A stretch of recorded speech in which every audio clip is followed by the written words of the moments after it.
to paint humanity as harmless and slightly incompetent. But humans had learned to lie long before they learned to reach for the stars. How long until the deadline? Chen asked.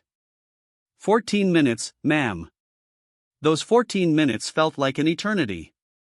Chen thought of Earth below, of the 3 billion people who had been evacuated to underground shelters and orbital stations, of humanity's colonies scattered across a dozen systems, all holding their breath. They had gambled everything on this moment, on a deception 50 years in the making. The Council had no idea what humanity truly was. While pretending to struggle with shield technology, human engineers had developed quantum barriers that could withstand direct hits from stellar-class weapons.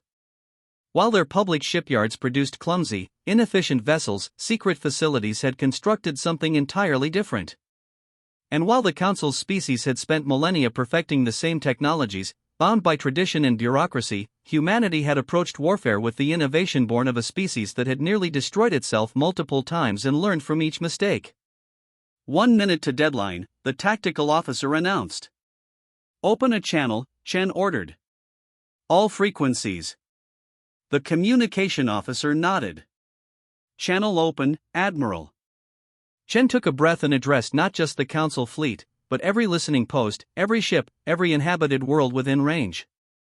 This is Admiral Catherine Chen of the United Human Nations. For 50 years, we have sought peaceful membership in your galactic community. We have paid your tributes, followed your laws, and endured your condescension. But we will not surrender our sovereignty. She paused, letting the words sink in across light years.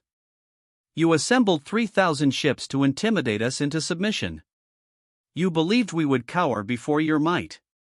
You thought humans would be easy prey. Chen's eyes hardened. You were wrong. At her signal, humanity's true fleet decloaked. The Council's sensors went haywire as 7,000 human warships materialized from the quantum stealth fields that had kept them hidden. Ships that bore no resemblance to the clumsy vessels the Council had observed in human space.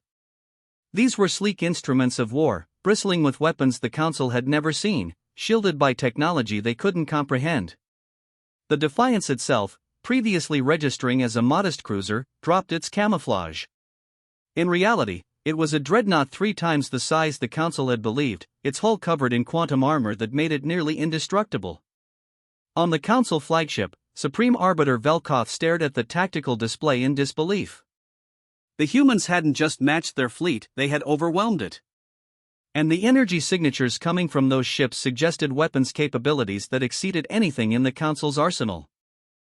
The holographic display flickered to life in the Grand Chamber of the Galactic Council, casting an ethereal blue glow across the assembled delegates. Supreme Arbiter Velkoth of the Drazenian Empire stood at the center, his 6 eyes gleaming with satisfaction as he addressed the gathered representatives of 37 civilized species. The human homeworld, Earth, has 24 standard hours to surrender unconditionally, Velkoth announced, his voice resonating through the translation devices embedded in each delegate's neural interface. Their refusal to comply with Council taxation protocols has left us no choice. We have assembled the largest armada in galactic history, 3,000 warships, to enforce compliance. Murmurs of approval rippled through the chamber. The humans were a relatively new species to the galactic stage, having achieved faster-than-light travel only 50 years ago. They had been granted provisional membership in the Council but had recently begun questioning the increasingly oppressive tribute demands. Their defiance was seen as nothing more than youthful arrogance.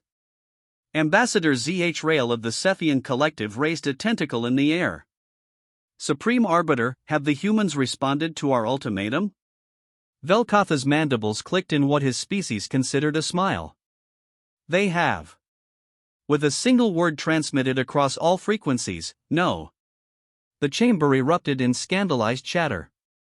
Such insolence was unprecedented. The youngest member of the Council, daring to refuse the combined might of civilizations that had ruled the stars for millennia. Then we proceed as planned, Velkoth declared. Our fleet is already in position around their solar system. Once the deadline expires, we will demonstrate what happens to those who defy the Council. Admiral Catherine Chen stood on the bridge of the UHNS Defiance, watching the tactical display with cold, calculating eyes. Around her, 300 officers worked in perfect synchronization, their faces illuminated by the soft glow of their stations. Behind the Defiance, stretched across millions of kilometers of space, humanity's response to the Council's ultimatum waited in silence. "Status report," Chen commanded, her voice steady despite the weight of history pressing down on her shoulders. "All fleets are in position, Admiral," her tactical officer reported. "The Council Armada is maintaining formation at the designated coordinates." "They're confident, ma'am." "Their formation is textbook, meant for intimidation rather than actual combat readiness." Chen allowed herself a thin smile. That was exactly what they had counted on. For 50 years, humanity had played the role of the naive newcomer to galactic society.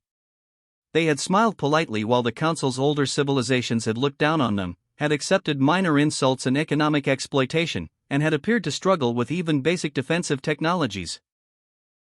Every interaction had been carefully choreographed. "This is impossible," Velkoth whispered, his 6 eyes wide with shock. "Where did they hide all of this? How did we not know?" Chen's voice came through his speakers, calm and merciless. "You didn't know because you never bothered to truly look. You assumed we were primitive, that our 50 years in space made us children compared to your millennia. But humanity spent 50,000 years perfecting the art of war on our own world before we ever reached the stars. We learned deception, strategy, and adaptation through countless conflicts. And we spent the last 50 years studying you." The Admiral leaned forward in her command chair. "Every ship you ever observed in human space was a decoy. Every treaty negotiation gave us intelligence on your capabilities. Every insult you threw at our inferior technology told us exactly what you thought you knew about us. And we let you believe it all." Velkoth felt his primary heart racing. Around the Council fleet, human ships were moving into attack formations, patterns he had never seen before, executing maneuvers that should have been impossible at such speeds. "You have a choice," Chen continued. "Withdraw now, and we can discuss new terms for humanity's relationship with the Council, terms of mutual respect between equals. Or continue this aggression, and learn why humans have a saying, never corner a predator unless you're prepared for it to bare its teeth." The Supreme Arbiter looked at his own fleet, at the proud warships of 37 species, and realized they were surrounded by something they had never truly encountered before, a species that had unified its entire population around a single, terrifying purpose, that had hidden its true strength behind a mask of weakness, and that had patiently waited for the perfect moment to reveal its hand. For the first time in his 300 years of life, Velkoth knew fear. "Stand down," he ordered his fleet, his voice hollow. "All ships, stand down." As the Council Armada began its retreat, Chen allowed herself a satisfied smile. Humanity had just rewritten the rules of galactic power, and the galaxy would never underestimate them again.